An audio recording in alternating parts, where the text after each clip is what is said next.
Welcome back to another reading and collecting of Stepping Up with me, Kendra, and the Tiger Rats. Today, along with Ty. Sorry, I'm disjointed this morning. Today we are doing chapter 105, and I did not have this here. Over there, someone yelled. Tibs looked up from the woman he dispatched in time to see green and black vanish around the corner. After them, he yelled and ran. My guy's not dead, one of the fighters with him replied. Who cares, said another, falling into step with Tibs. He'd wanted to have his team at his back as they went after Sebastian's people. Okay. As they went after the people, Sebastian sent in the town to sow destruction and chaos. He'd wanted to have his team at his back as they went after the people Sebastian sent in the town to sow chaos. This feels like it should be a comma. To sow destruction and chaos. But Quigley had pointed out that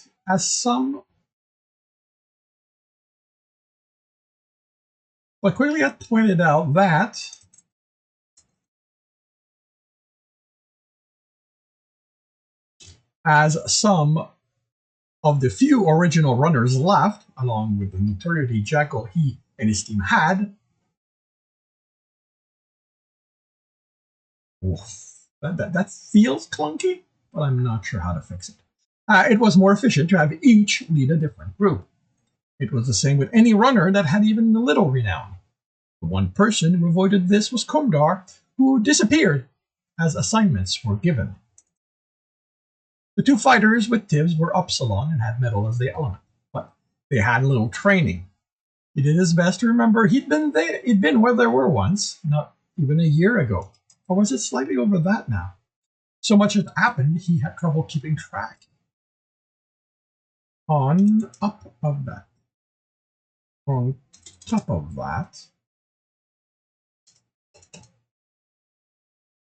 by the time he'd had to take on his first real fight outside the dungeon, he had already gone through a lot of hardening within it. One of the fighters, Ernest, had arrived days before the attendants vanished. They ran through empty streets, barely keeping their group in sight. The houses became more luxurious as they proceeded, and in the distance, made out the nobles' neighborhood. And one wolf. That's a lot of end. Okay.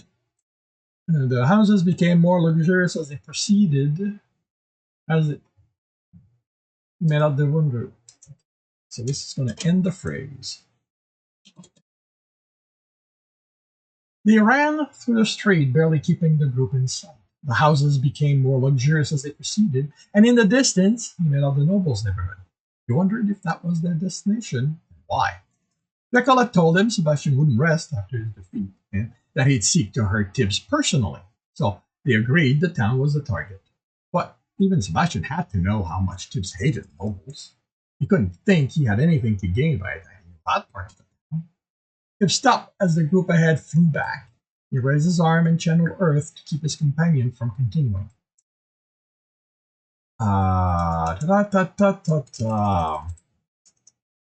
Yeah, this will lead to confusion. Channel Earth. He raised his arm, channeled Earth, and blocked his companion path. Them.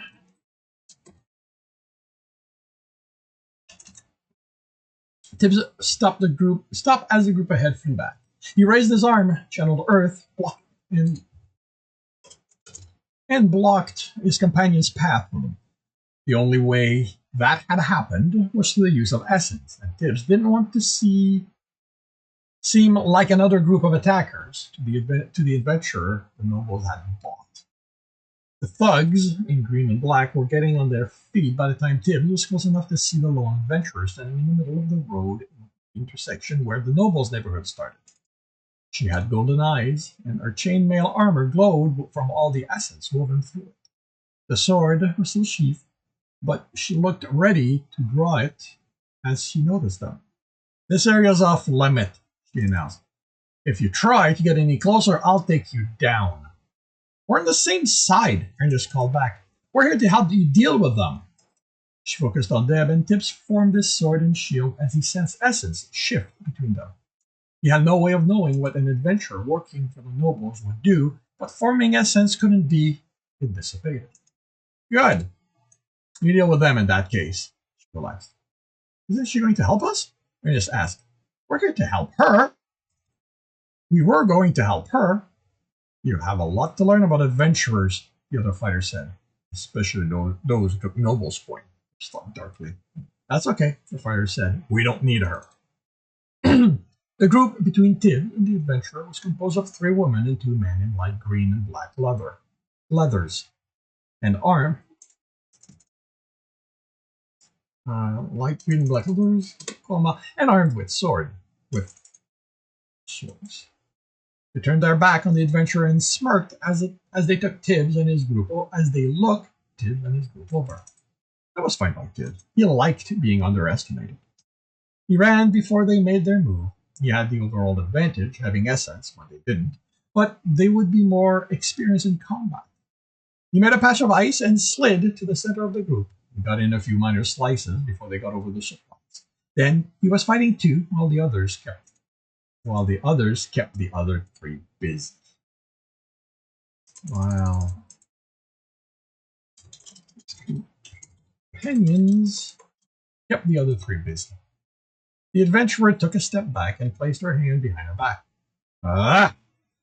The adventurer.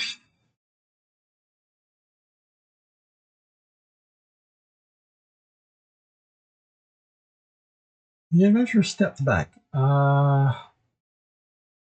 What would be okay? The adventurer stepped back and relaxed.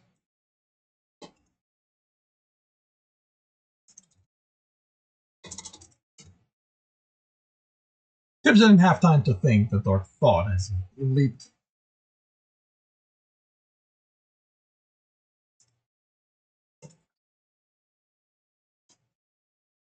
Leapt.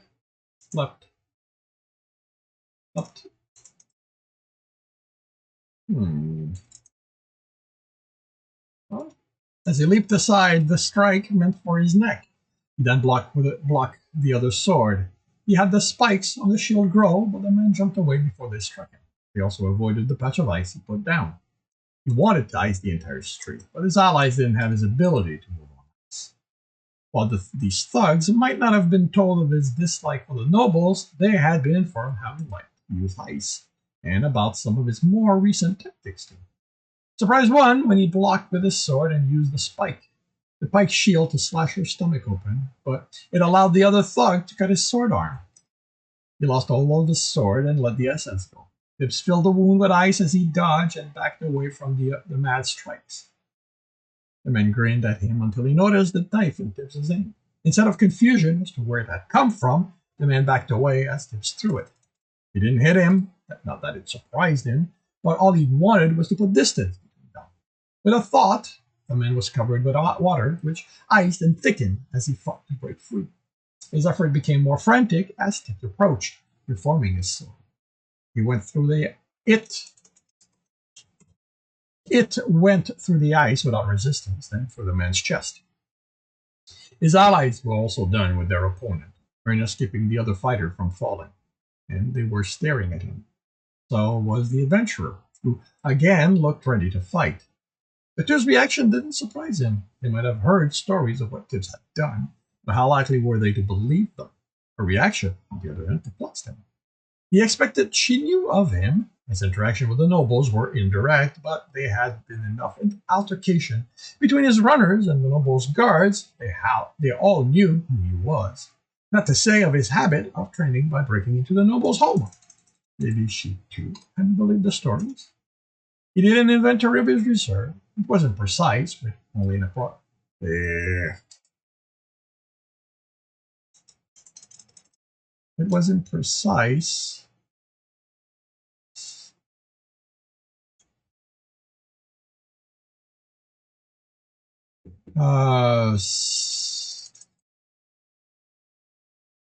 Since we weren't sure how much he'd had when the fight started and how much went into forming the sword.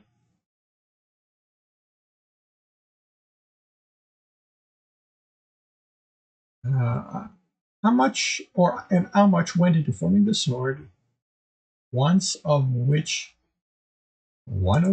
he'd let go instead of pulling the essence back. He frowned as he had more essence than he thought he should, but put that out of his mind as something for later. Oh boy.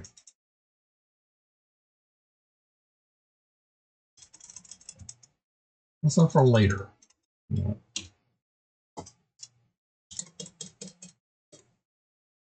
Fighter yelled. You could have helped. Don't bother, Tibs said, crouching to examine the injury. The nobles own her, and she's gilled. Filled the deep cut with ice to explain why the flow stopped. Then added a wrap of his essence, to make sure it didn't get worse as they returned to the inn. You're gilled too, she called. He stood and faced her. I'm not. Don't lie to yourself, kid. I'm a runner, he told her, glaring. I'm here helping the townfolk, not hiding in the hall.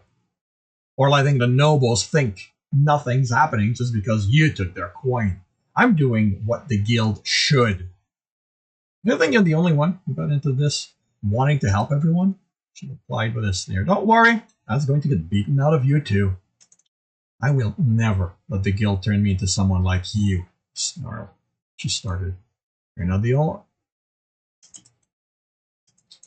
You're not the only one who thought that either. You'll see that right eventually. Tibs turned his back to her instead of replying. He had more pressing things to deal with, like getting the fighter to Clara so she could heal him and he could go out and remove more of Sebastian's people from his town. Karina dropped into the chair next to Tib and rested her head on her arm. I hate Jekyll's father, she muttered. You aren't alone, he said, forcing himself to eat.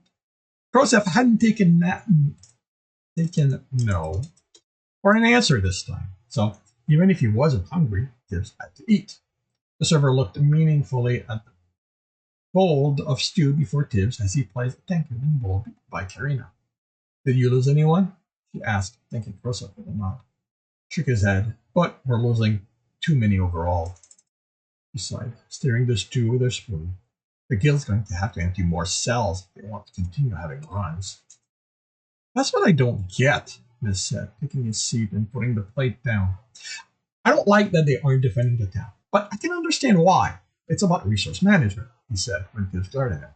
For whatever reason, they don't have the resource to defend it. Started. They have it, they just aren't using it. They still have a reason for doing it, the archer said, setting the stage. But leaving us here to basically die doesn't make any sense considering how much they kept saying were important once it became Upsilon. They lied, Trina said before Tibs could give an equivalent but angrier answer. They wish for us to become stronger, Kandar said, sitting. This will be nothing more different from the fights in the dungeon. I don't agree, Trina said. Maybe for the Omegas and Upsilon, it feels like what they've gone through on their runs, but the fight I've been in barely push what I can do. How about you? She looked at them before finally starting eating. Now that you mention it, I said, the fights have been hard, but definitely not third floor hard. Tib shrugged, chewing without tasting the food. If the fights were easier than they expected, then it had to mean more would survive overall. I didn't take that. Anyone seen Jackal? He asked, trying to decide if his bowl, still half full, would be enough for Chris to let him go back out. Out there, fighting, I expect, as answered. I know that, but has anyone seen him? You'd have to ask Krosef, the archer said. He wasn't worried yet, but he would like to know what his friend was like. Tibs stood on the roof as the sun vanished over the horizon, watching while the wow.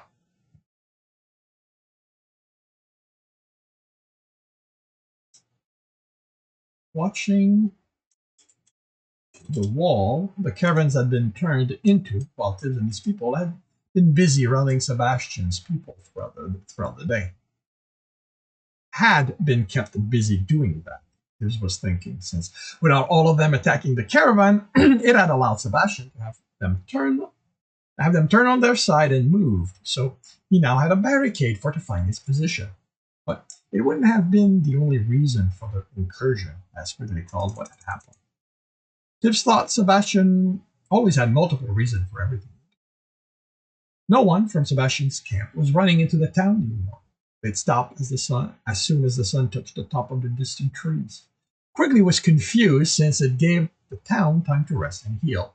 The tactical thing to do, as far as the warrior was concerned, was to push until the town broke, or Sebastian ran out of people. There was too much motion beyond the barricade for them to be out of people. Which meant Sebastian had a different reason for what he was doing, one Tibbs didn't understand yet. Outside of his team and Darren, who didn't believe Dawn could do anything worthwhile, no one knew Tibbs was responsible for the destruction of Sebastian's house, or that the man held Tibbs responsible for what had happened. So the attack was just general revenge as far as everyone else was concerned, instead of a way to hurt Tibbs as deeply as possible. Among the orders the spies Kumdar had captured there was one about finding out everything and everyone in the town Tibbs cared for. He had no way of knowing how many had reported their findings or what those had said. He loved the town as a whole, but as with anyone, he had places he preferred over others. The inn, Darren's shop, and the merchant. His team's room, the candy shop. He had no idea what someone spying on him would make of the places he visited when he wanted to relax. On the other side of the barricade, torches and lanterns lit. He considered sneaking into the camp in the darkness. If he could find Sebastian, maybe he could simply end the man instead of dropping him at Harry's feet to be dealt with. Or maybe, more likely, as Jackal had warned him, the law was to lure Tibbs into acting and falling into the trap his father had set. Tibbs idly considered mustering all the fire essence he had, incinerating the camp along with everyone in it. Part of him thought it would be worth the problem doing that would cause him with the guild to ensure Sebastian was ash. But on top of the questions he would have to answer, he couldn't be certain such an attack would kill the man. He couldn't be certain such an attack would kill the man. Sebastian had all the enchanted protection he could pay for, and he'd seen the fire that nearly killed him. Even if Tibbs didn't expect the men knew it was him who'd done it.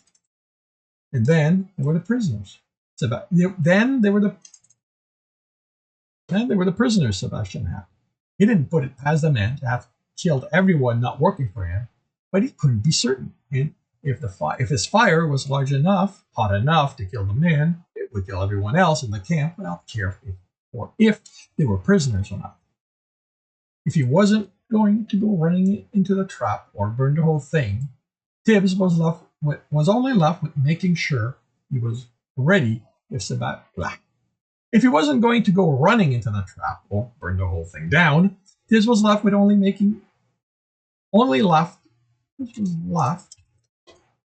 with making sure he was ready if Sebastian tried something. And that concludes chapter 105 of Stepping Up. If you are enjoying this, please leave a like. If you want to know when the next chapter is going to be, subscribe and hit the bell. If you want to read the whole story, the story, it's not whole yet. It's on Royal Road for free. If you want to support me and read 9 chapters ahead of what's on Royal Road, that's on my Patreon. If you want to listen to me, watch me do these live, it's every Tuesday morning, 8 a.m. Eastern Time on Twitch. The links are in the notes. And with that, I shall wish you a good day.